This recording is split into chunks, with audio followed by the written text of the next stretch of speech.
quittons les montagnes noires. Direction Narbonne.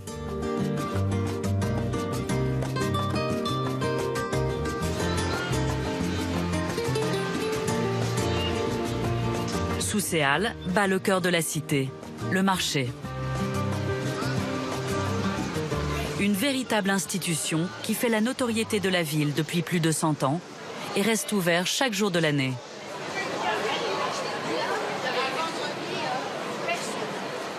Ce matin, Stéphane Romain arpente les allées pour une mission bien particulière. Et bonjour, ça va? Passe bien? Ici, tout le monde le connaît car il est chargé de l'animation du marché. Aujourd'hui, il est en quête des produits qui viennent tout juste d'arriver sur les étals. Nous sommes en juin, c'est le début de la saison des abricots. Ça arrive de ce matin, hein? Tu l'as reçu ce matin, oui? Ouais, c'est un roussillon. Ah, je fais un clafoutis en pâte. Tu vois, ferme, mais quand tu l'ouvres, regarde, tac, le jus est là.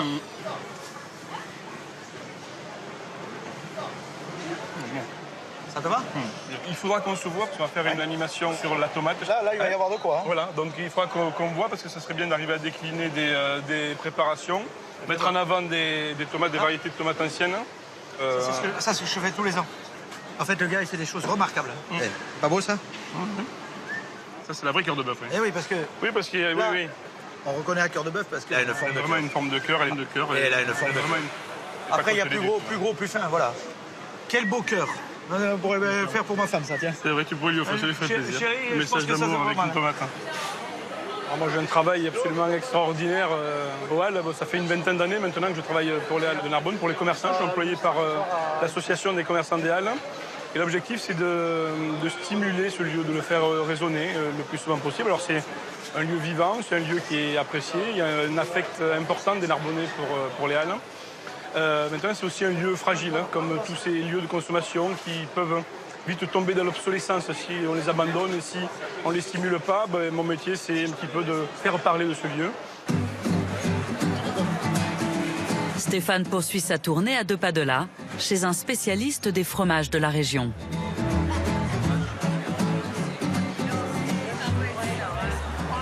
Salut! Oh, tu me fais comme d'habitude. Bonjour! Ça va? Une heure? Ouais, ça va. Oh, regarde ce qu'il m'a amené de beau. Ah ben, ils sont nickel! C'est pas joli ça? Les écus, Ouais, fermiers, les écus de Picata. filles, vraiment de la région. Là, ils sont superbes. Là, Et après, tu les affines, toi, un peu? on les affine pendant 15 jours pour faire devenir. Bon, là, ils ont juste une semaine de plus, regarde. Ah ouais. Avec une On semaine. voit, ils ont commencé à ça commence à flétrir, changer de couleur, ça commence à être jaune paille. Il y a énormément de producteurs locaux. Les Halles à Narbonne, c'est un petit peu la place forte des produits régionaux. Hein, c'est ce qu'on vient rechercher, des produits en circuit court, des produits qui sont produits sur le territoire, et un peu plus largement même qu'à Narbonne. Hein. Alors, des guignes. Ah, c'est super ça. Ah, je peux. Quand j'étais petit, on faisait des boucles d'oreilles avec. C'est assez rare d'en boire hein, sur les étals en vente. Hein. C'est vrai qu'on n'en boit pas souvent, mais c'est absolument succulent. Alors là, on est dans une petite contre-allée des Halles. Dès l'origine, en 1901, c'est ici que s'installent les bouchers et les poissonniers. Car à l'époque, les points d'eau sont accessibles seulement dans ces contre-allées. À la boucherie Laforgue. Alors, la boucherie Laforgue, c'est une institution à Narbonne. Hein. Une institution qui vient de fêter ses 50 ans. Et c'est une satisfaction puisque c'est une histoire de famille qui se perpétue. Puisque aujourd'hui, son fils et sa belle-fille, Guillaume et Vanessa, prennent la succession et vont continuer. Donc c'est pour lui la même œuvre que c'est une belle histoire. Et il fait tout comme je faisais moi, on y a appris, impeccable, la saucisse est extraordinaire. Vous êtes venu ici, vous? Oui, depuis tout petit. Moi, j'étais à la maternelle, au primaire. Et à midi, je venais ici. Ma mère me faisait mon petit sandwich au pâté. On partait à la maison après, elle me ramenait. Puis après, là, on a le petit qui a bientôt 3 ans. Qui sait? Dans peut-être une quinzaine d'années, peut-être qu'il sera avec moi. Et je voudrais du rôti de porc, là, s'il vous plaît. Oui, ça m'est approuvé.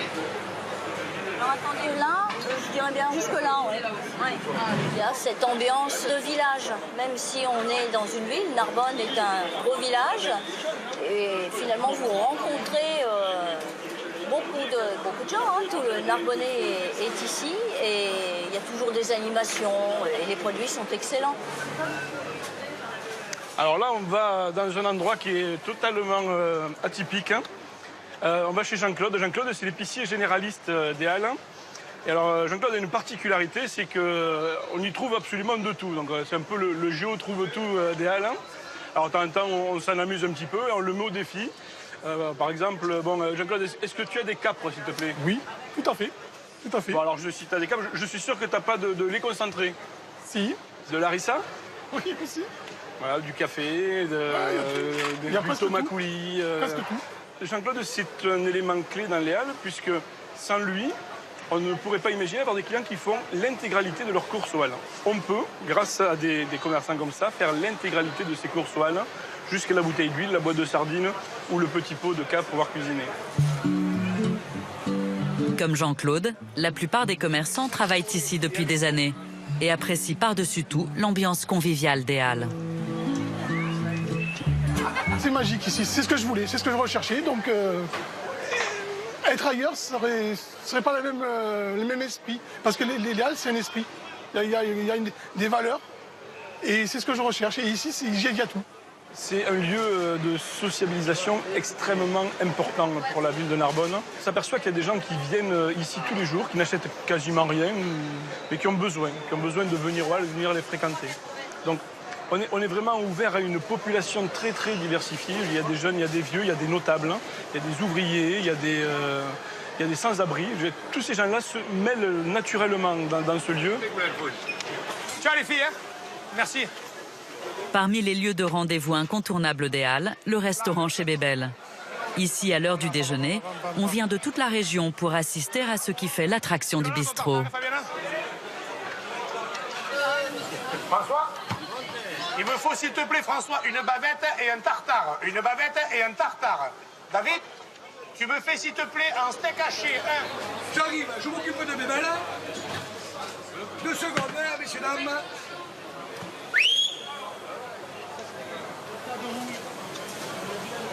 Aux manettes, Gilles, un ancien rugbyman qui a inventé cette manière originale de passer ses commandes. Et depuis 14 ans, chaque jour, c'est l'affluence. C'est midi moins 20, on est parti pour un long service et voilà.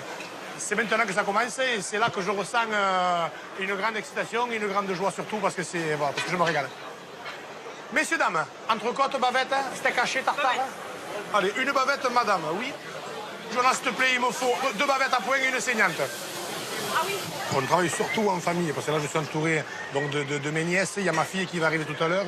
Et donc, le vin, c'est le vin de mon beau-frère, avec la photo de mon père, de mon fils et de moi sur la bouteille. Histoire de famille. Voilà. En cuisine, uniquement des produits frais. Gilles met un point d'honneur à ne se fournir que chez les commerçants du marché. Tu me fais, Didier, 2 canards, s'il te plaît, 2. Quand on est dans le jus comme ça, c'est terrible. Parce que des fois, ils m'appellent. Je les ai pas préparés. Et là, tu vois, j'ai peur pour mes petits doigts. Mais ça devrait le faire, c'est bon.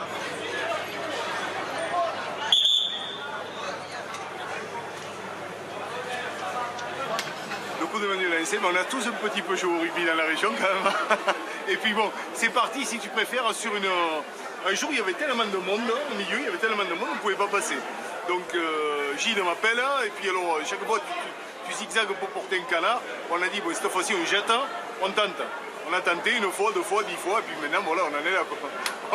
On se lance les canards. Il faut prendre le bon tempo. Avec le temps, les 3 bouchers qui entourent le restaurant sont devenus les complices de Gilles. Tu veux me faire relever, hein? C'est du bonheur, je me régale de travailler avec Gilles. Oui, on se régale, c'est un jeu. De temps en temps, comme il est grand, je le fais sauter. De l'olobe, on s'amuse.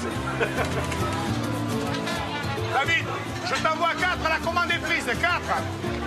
Si vous le souhaitez, les amis.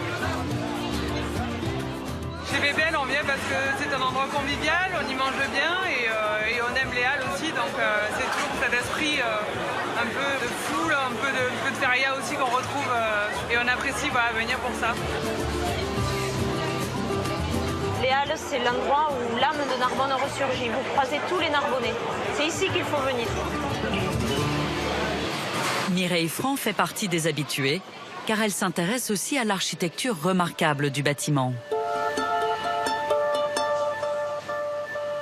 Avec sa magnifique charpente métallique, il est inspiré du pavillon Baltard typique des années 1900. C'est un endroit lumineux parce que, comme une cathédrale de verre et de métal, les halles sont construites de façon à ce que les grandes baies illuminent toutes les travées. Et elles sont en plus surmontées d'un lanterneau qui, comme son nom l'indique, apporte beaucoup de lumière. Les halles ont été construites à la place des anciens remparts de la ville. À la fin du 19e siècle, Narbonne entre dans une nouvelle ère. Et ce bâtiment moderne en est le manifeste. On a un condensé de toute l'architecture industrielle, à savoir la brique, la pierre, la céramique et le fer, le métal. On affirme, avec tous les motifs qui ornent les halles, l'abondance et la prospérité qu'a retrouvée Narbonne au XIXe siècle, grâce à l'âge d'or viticole et aussi au développement de l'industrie. Mireille est chargée de mettre en valeur le patrimoine de sa ville. Parmi ses lieux favoris, les promenades aménagées ici dès le XVIIe siècle. Ici, nous sommes dans l'ancien lit de l'Aude, sur le cours Mirabeau. Face à nous, ce sont les barques, le cours de la République, et nous arrivons sur le canal de la Robine. Les halles sont juste derrière nous. Et on a eu une vue en fait imprenable sur le pont des Marchands et les monuments du centre-ville.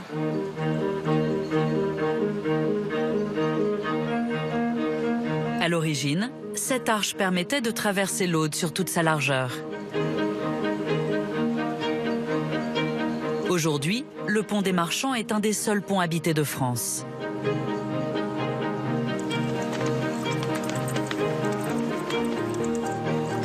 Pour comprendre comment il a été construit, il faut passer dessous. Alors là, nous nous trouvons sous le pont, sous l'arche centrale du pont, la seule qu'il reste sur les 7 qui existaient. On voit que la largeur du pont était assez étroite, puisque l'arche centrale, c'est juste cette partie-là. Et ensuite, les deux autres parties de chemisage, de part et d'autre de l'arche centrale, qui est beaucoup plus large, ont été construites au XVIe siècle pour accueillir les boutiques et les maisons. Et entre, on aperçoit les poutres, justement, des planchers de ces échoppes et de ces maisons. C'est uniquement en passant dessous qu'on se rend compte qu'il est très très large. Car vu du dessus, la rue apparaît très étroite. Depuis 5 siècles, c'est toujours l'artère commerçante de la ville. Alors en fait, on n'a pas l'impression, mais on est en train de passer au-dessus du canal de la Robine. On est sur le pont des Marchands. On ne se rend pas compte parce qu'on n'a pas la vue sur l'eau. Ça a été construit au XVIe siècle. À la place des moulins, il y a eu des boutiques. Et les plus grandes transactions commerciales se faisaient sur ce pont. Les commerçants vendaient du drap, beaucoup de produits qui allaient par les ports de Narbonne, dans toutes les contrées de la Méditerranée.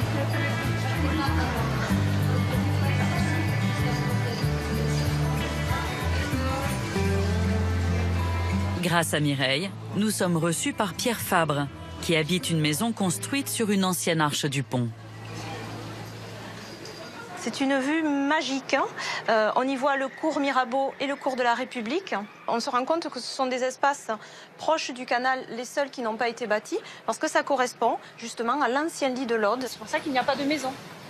On a toujours un truc à voir en fait. Voilà. Et les bateaux qui les bateaux, alors ça c'est fabuleux. Voilà. C'est tout l'été, les passages de bateaux. Voilà. C'est très agréable. Moi qui suis un peu marin, sur les bords, voilà. C'est encore mieux, vous voyez. Voilà. C'est vrai qu'il y a beaucoup de gens, des amis qui viennent chez moi et qui me disent « t'as de la chance d'habiter là ». Voilà. De l'autre côté du canal s'étend le bourg médiéval. De cette époque, il reste des maisons remarquables, fermées au public. Mireille nous ouvre les portes de l'une d'entre elles. Alors voilà, on rentre dans la maison de Jean Dime, qui est un marchand narbonnais au XVe siècle. Ici, on se retrouve dans la cour intérieure et on voit un cadre de vie assez exceptionnel, agréable. Toute la vie est orientée vers cette petite cour intérieure. L'escalier comme dans bien des maisons du quartier, est en extérieur, abrité par une tour hexagonale, et il dessert les étages, donc le premier, le second, tandis qu'au rez-de-chaussée, donc toute cette série d'arcs brisés que l'on voit, dessert à la fois des espaces fonctionnels, peut-être des espaces où on mettait des animaux, mais aussi des échoppes qui peuvent donner côté rue, puisqu'on est dans le quartier des marchands. Mireille poursuit son périple par la place de l'Hôtel de Ville, au pied du Palais des Archevêques, là où la ville a pris naissance. Ici, ce sont les vestiges de la voie domitienne. Cette voie, elle a été construite en 121-120 avant Jésus-Christ pour relier l'Italie à l'Espagne. Elle va passer ici et c'est sur l'emplacement de la voie que les Romains vont fonder Narbonne en 118 avant Jésus-Christ. C'est comme si on fondait une ville sur une voie principale, sur une autoroute aujourd'hui. L'emplacement sera stratégique puisque nous sommes à la fois sur l'axe terrestre militaire, mais aussi à proximité de la voie d'eau de l'Aude qui mène jusqu'aux avant-ports, jusqu'à la Méditerranée. La voie romaine est surplombée par l'Hôtel de Ville et le Palais des Archevêques. C'est là qu'est conservé un témoignage fastueux de la vie des princes au XIIIe siècle. Nous sommes dans une salle du Palais Vieux, dans la salle dite au plafond peint. C'est un véritable trésor caché, niché au cœur du palais. C'est le plus ancien plafond peint connu dans le Midi de la France. C'est incroyable de trouver une richesse aussi importante, une multitude de scènes, de personnages, d'animaux fantastiques, décorés avec des pigments typiquement médiévaux, l'orpiment, mais également le lac-lac, qui est un rouge très brillant, qui vient d'Asie et qui est très rare au Moyen-Âge, parce qu'il vient de très loin et qu'il était très cher. En haut du Palais des Archevêques, Mireille partage avec nous une de ses vues préférées de la ville. Nous arrivons au sommet du donjon Gilles-Esselin. Donc c'est le donjon du Palais des Archevêques. Nous sommes là à 42 mètres de hauteur et la place d'armes est encaissée de quelques mètres, évidemment, pour se protéger du climat, puisque quand le vent souffle, il souffle très fort. Alors on voit à l'ouest les contreforts de la Montagne Noire avec le Minervois, puis le massif des Corbières, suivi du massif de la Claple qui sépare Narbonne de la mer. Enfin, juste plus près à nos pieds, la multitude des toits narbonnais. On aperçoit quelques petites terrasses, un certain art de vivre. Personnellement, c'est une des vues que je préfère.